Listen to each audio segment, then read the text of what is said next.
Good morning class, welcome in another video. पिछले video में हम लोगों ने हमारा प्लानिंग प्रोसेस देखा था कि प्लानिंग प्रोसेस कैसे कैसे होता है, क्या क्या स्टेप होते हैं। अगर हम लोगों को कुछ कंपनी में प्लान करना है किसी चीज़ के रिगार्डिंग, किसी भी प्रोडक्ट के रिगार्डिंग, तो हम लोग कौन कौन से स्टेप्स को फॉलो करेंगे। उसके बाद मैंने आपको दो प्लान के टाइप्स बताए थे क्लास लास्ट वीडियो के अंदर कि टाइप के दो तरीके के प्लान होते हैं, एक होता है सिंगल यूज, एक होता है स्टैंडिंग यूज, करेक्ट। अब उसके बाद मैंने बोला था कि और डिफरेंट टाइप के 8 प्लान्स होते हैं आपके कि जो स्टैंडिंग और सिंगल के अंदर ही आते हैं, बट कुछ ऐसे होते हैं जो उनके अंदर नहीं भी आते। अब वो कौन कौन से 8 प्लान्स हैं, हम लोग वो 8 प्लान्स आज इस वीडियो में देखेंगे। आइए क्लास, यही वाला चैप्टर चल रहा है आपका planning, same continue. Types of plan, सबसे पहले प्लान वो 8 प्लान्स होते कौन कौन से हैं।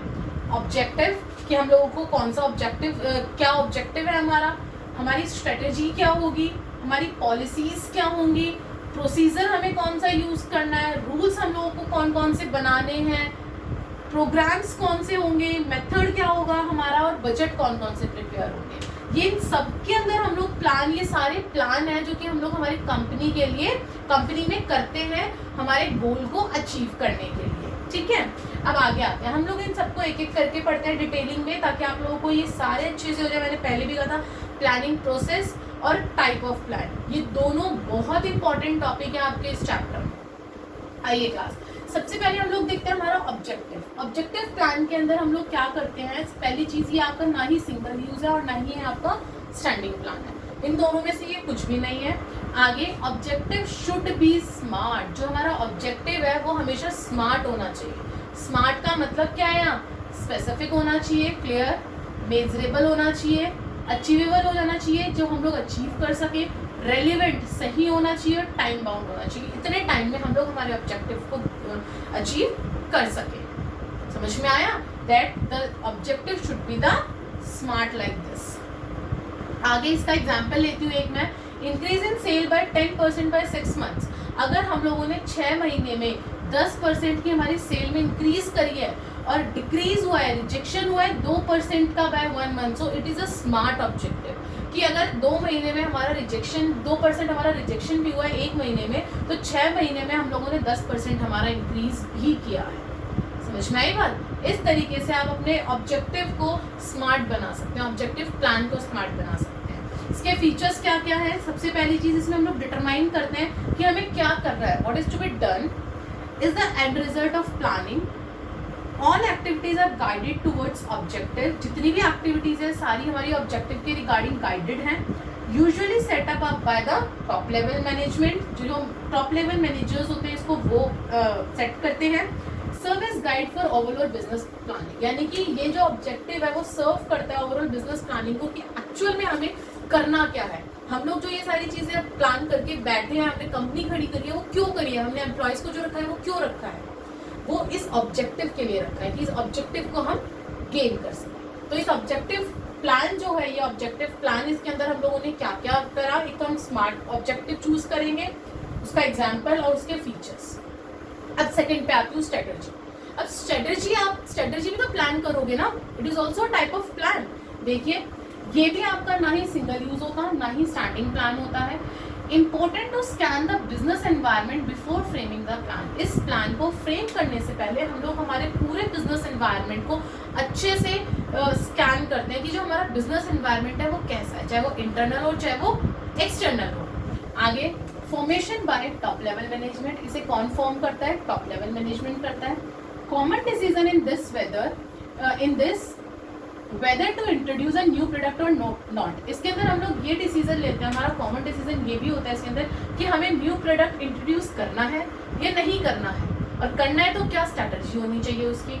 आगे इसका एग्जांपल है चॉइस ऑफ एडवर्टाइजमेंट मीडिया। इसके अंदर हम लोग ये देखते हैं कि हमें कौन सा मीडिया चूज करना है हमारी एडवर्टाइजमेंट के लिए, हमारे प्रोडक्ट की एडवर्टाइजमेंट के लिए, और हमारा सेल्स प्रमोशन टेक्निक क्या होनी चाहिए, जो अभी हम लोग हमारे आगे के चैप्टर में देखेंगे कि जो सेल्स प्रमोशन टेक्निक हम लोग यूज करेंगे मार्केटिंग मैनेजमेंट के अंदर देखेंगे। इस सेल्स प्रमोशन टेक्निक्स पढ़ेंगे हम, डिफरेंट टाइप की, कितनी टाइप की टेक्निक्स होती है, कौन कौन सी होती है। तो वही वो बोल रहे हैं कि स्ट्रेटजी के अंदर हम लोग ये देखते हैं कि हम लोग कौन सी टेक्निक यूज करें हमारे सेल को प्रमोट करने के लिए।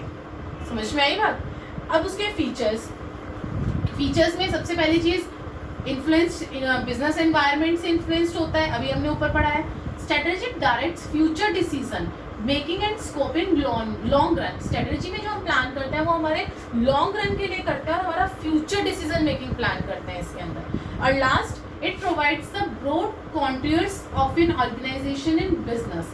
ये जो है हमारा बिजनेस के ऑब्जेक्ट, जो ऑर्गेनाइजेशन हमारा बिजनेस जो ऑर्गेनाइजेशन है उसके लिए एक बहुत बड़ा रोल भी प्ले करता है स्ट्रेटेजी प्लान जो है हमारा। ये दोनों प्लान अच्छे से समझ में आ गए कि ऑब्जेक्टिव प्लान के अंदर हम लोग एक स्मार्ट ऑब्जेक्टिव वर्क करते हैं और स्ट्रेटजी के अंदर हम लोग हमारे बिजनेस एनवायरनमेंट को देखते हुए हमारी स्ट्रेटजीज को प्लान करते हैं। अब हम लोग हमारा थर्ड देखते हैं पॉलिसीज, कि पॉलिसीज प्लान के अंदर हम क्या करते हैं। यस क्लास, अभी हम लोगों ने हमारे दो प्लान्स देखे टाइप के, कि कौन कौन से प्लान, जिसमें से एक हमने ऑब्जेक्टिव देखा था और दूसरा हमने स्ट्रैटेजी देखा था। हमने हमारे दोनों टाइप ऑफ प्लान्स अच्छे से देख लिए थे। अब हमारे तीसरे टाइप ऑफ प्लान की बारी आती है पॉलिसीज, और फिर देखेंगे प्रोसीजर्स। हम लोगों को पॉलिसीज क्लास, जो पॉलिसीज होती है ये हम लोगों ने जो पहले पढ़ा था ऑब्जेक्टिव और स्ट्रैटेजी, वो दोनों क्या थी, वो क्या कहते हैं, ना ही सिंगल यूज थी और ना ही स्टैंडिंग थी। बट जब हम लोग पॉलिसीज की बात करते हैं तो पॉलिसीज आपकी स्टैंडिंग होती है। क्यों? क्योंकि ये हम लोगों को पॉलिसी जो है इस तरीके से बनानी पड़ती है कि वो हमारी काफ़ी टाइम तक चलती है। ऐसा नहीं होता कि एक बार पॉलिसी बना दी फिर उसको तोड़ दो फिर दूसरी पॉलिसी, इस तरीके से नहीं होता है। पॉलिसीज जो होती है वो आपकी स्टार्टिंग होती है और वो मतलब बहुत लॉन्ग पीरियड तक वो चलती है। देखिए, policies can be defined as कैसे डिफाइंड होता है, organisations general response to a particular problem और सिचुएशन। अगर कोई पर्टिकुलर प्रॉब्लम या सिचुएशन आती है तो उसके ऊपर एक जनरल रिस्पॉन्स जो हमें देना होता है ऑर्गेनाइजेशन को, वो कहलाती है आपकी policy. Made at every level, ये हर लेवल पे मैनेजर को करनी पड़ती है। क्यों? क्योंकि मैनेजर हर लेवल पे होता है और प्रॉब्लम किसी भी लेवल पे आपके पास आ सकती है, तो हर प्रॉब्लम की पॉलिसी आपके पास पहले से ही रेडी होनी चाहिए। तो इसीलिए मैंने ये हर लेवल के ऊपर होती है और प्रॉब्लम किसी भी लेवल में आ सकती है।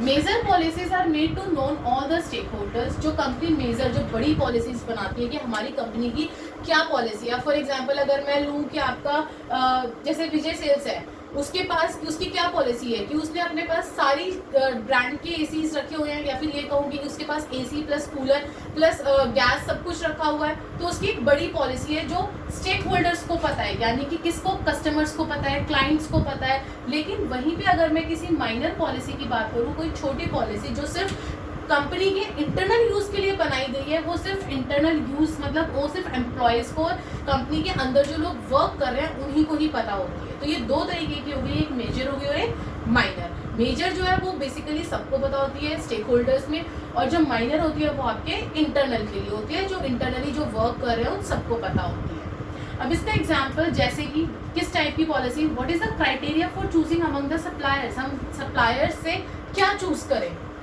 ये है आपका क्राइटेरिया है ये, ठीक है।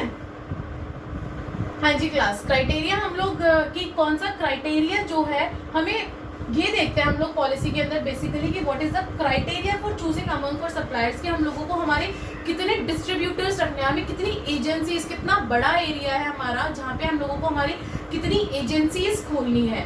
तो पॉलिसी के अंदर बेसिकली आपका यही है कि कितने डिस्ट्रीब्यूटर्स हम लोगों को रखने हैं, कितनी हमारी एजेंसीज ओपन होंगी, ये इस टाइप की ये जो होते हैं ना एग्जांपल्स, ये आपके पॉलिसीज के एग्जांपल्स होते हैं।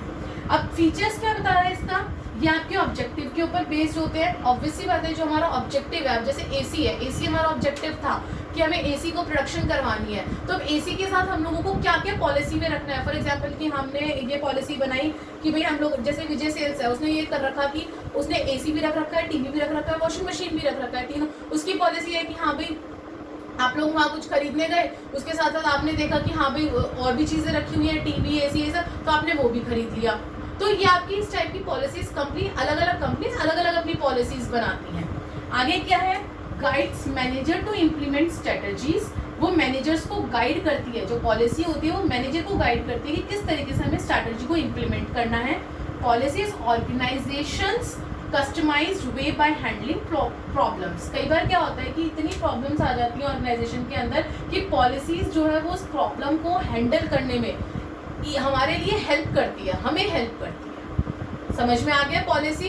कि पॉलिसी प्लान जो है वो हमारा एक सबसे पहली चीज़ वो स्टैंडिंग प्लान होता है, और ये पॉलिसीज़ जो है वो कंपनी दो तरीके से बनाती है। एक मेजर पॉलिसीज़ होती है, एक माइनर होती है। मेजर जो होती है वो स्टेक होल्डर्स यानी कि बाहर के लोगों के लिए होती है, और जो माइनर होती है वो कंपनी के अंदर की। और बेसिकली ये होती किस लिए? It is defined as organisation general response. General response के लिए होती है जिससे हम लोग हमारी किसी भी पर्टिकुलर प्रॉब्लम या सिचुएशन को हैंडल कर सकें। क्लियर है? अब बारी आती है प्रोसीजर्स की। प्रोसीजर्स क्या होते हैं? सबसे पहली चीज़ कि प्रोसीजर भी आपका स्टैंडिंग प्लान में ही आता है। प्रोसीजर के अंदर भी हम प्लान करते हैं कि हमें कौन सा प्रोसीजर यूज़ करना है। अच्छा, वो वाला प्रोसीजर ईजी है तो हम वो वाला यूज़ करेंगे। किस प्रोसीजर से हमारा प्रोडक्शन जल्दी हो रहा है, वो वाला प्रोसीजर यूज़ करेंगे। Procedure are required steps established in advance. इसके अंदर वो स्टेप्स आते हैं जो हम एडवांस में लेते हैं टू हैंडल फ्यूचर कंडीशन, कि हाँ भाई फ्यूचर कंडीशन क्या होगी उस हिसाब से हम लोग पहले ही इसका प्लान कर लेते हैं। Defined as an exact manner in which an activity has to be accomplished, यानी कि ये आपका उस तरीके से होता है कि कैसे हम लोग हमारी एक्टिविटी को अकम्प्लिश यानी कि कंप्लीट करें।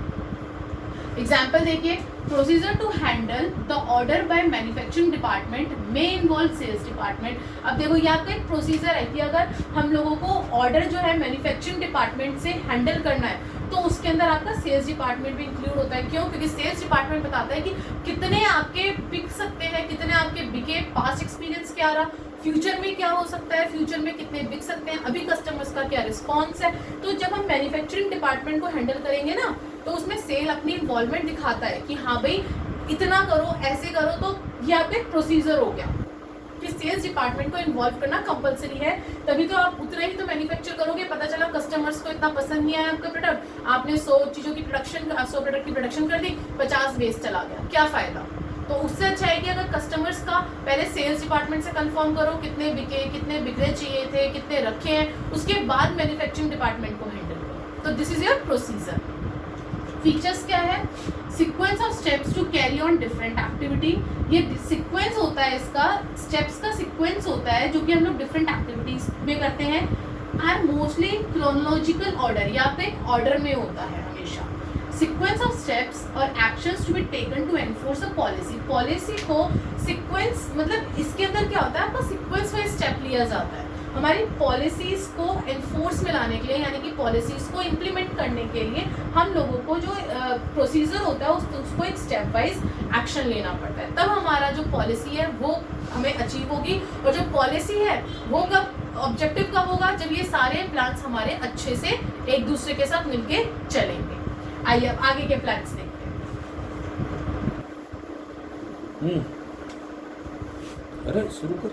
हाँ जी क्लास। हम लोगों ने अभी हमारे 2 और देखे थे रूल्स, हम लोग 4 रूल्स देख चुके हैं हमारे। पहला हमने देखा था objective, strategy, policies and procedures. अब हम लोग आते हैं रूल्स के ऊपर कि हम लोगों के इसके पहले मेथड भी है। 6 7 8 1 2 3 4 5 6 7 8 Where is the method I have written here? Yes. Then number 7 method पे आते हैं हम लोग।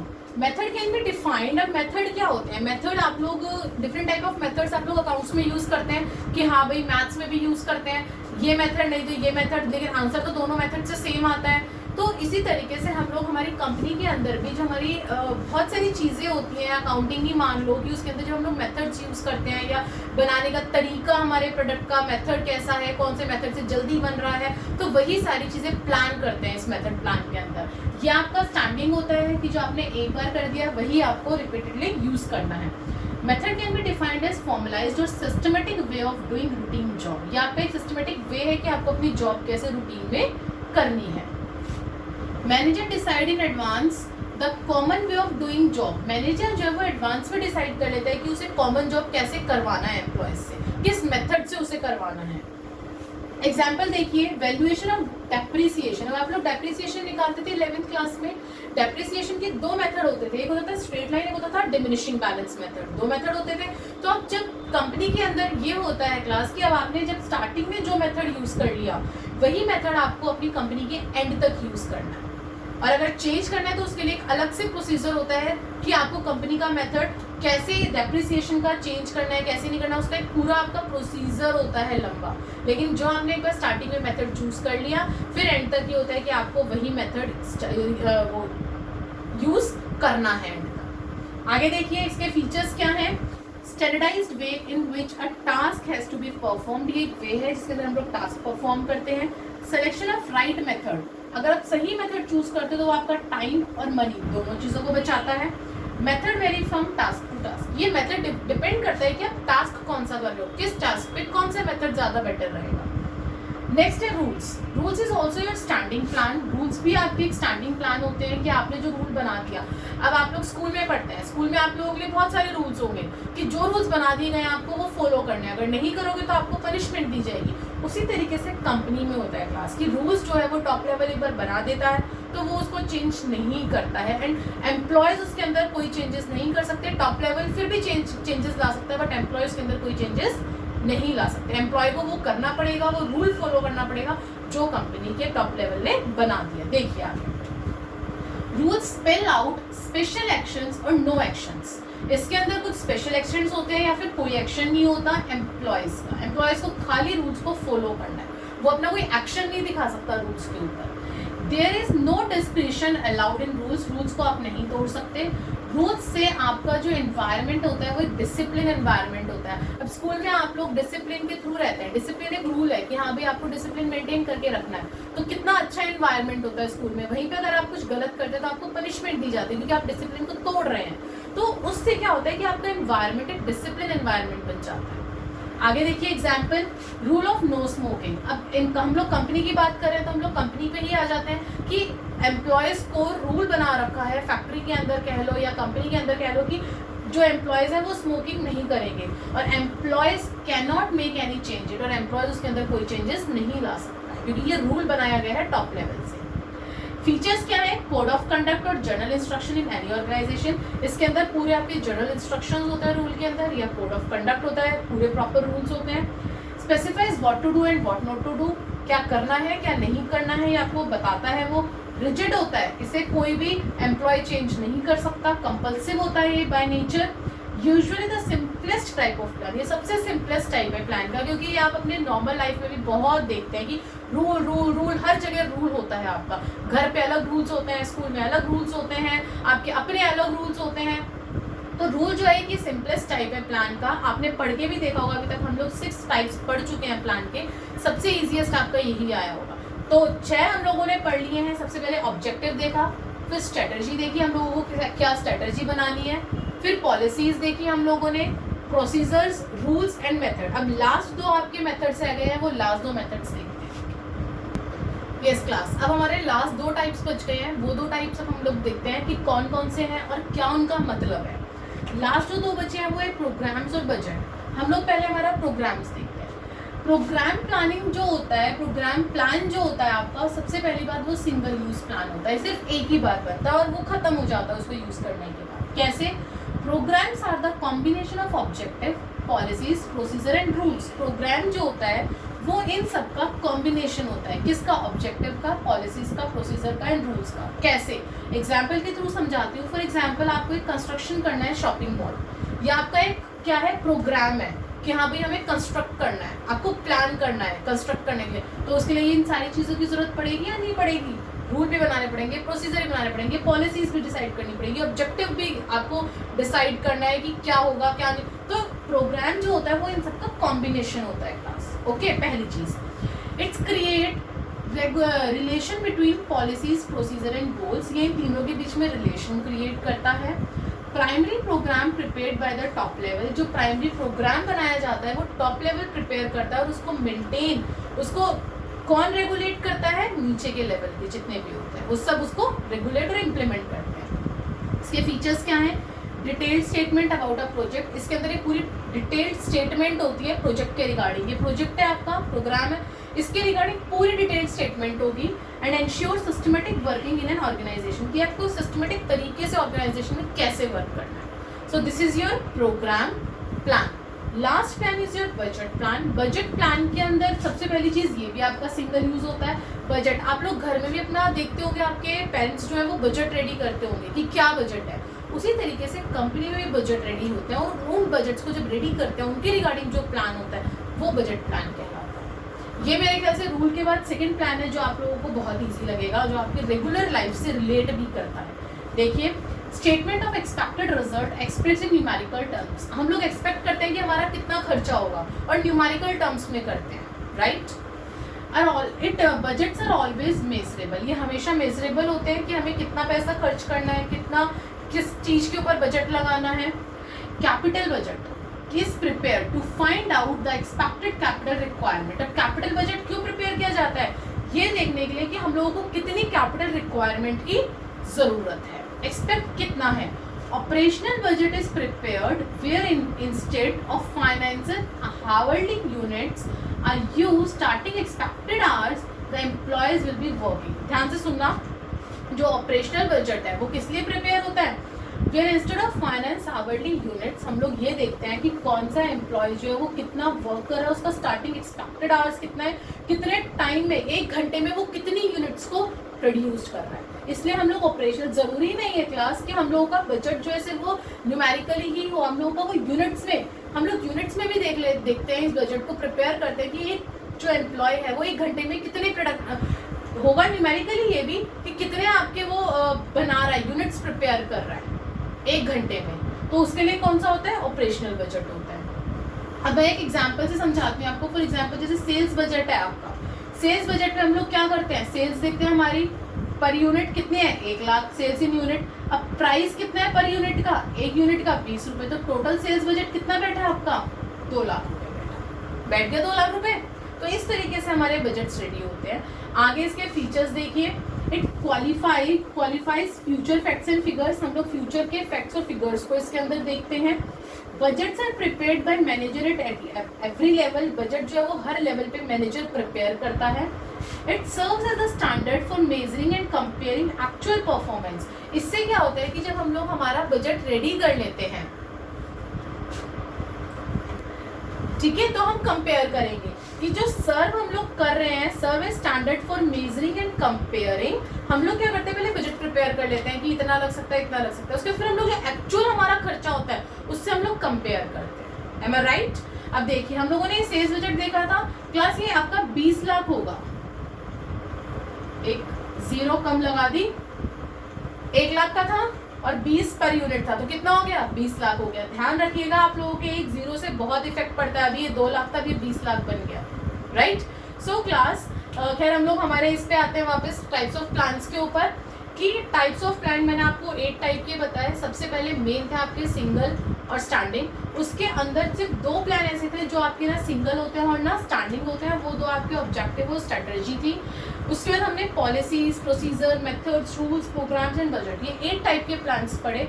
आई होप आपको ये पूरे 8 टाइप के प्लान समझ में आए होंगे। और ये कुछ तो ऐसे हैं जो आप लोग अपने नॉर्मल लाइफ में भी यूज़ करते हैं, बस इसको कंपनी से अपने आप को थोड़ा सा जोड़ के देखिए तो आपको समझ में आएगा कि कंपनी में ये सारे प्लान्स किस किस टाइप से यूज़ करते हैं।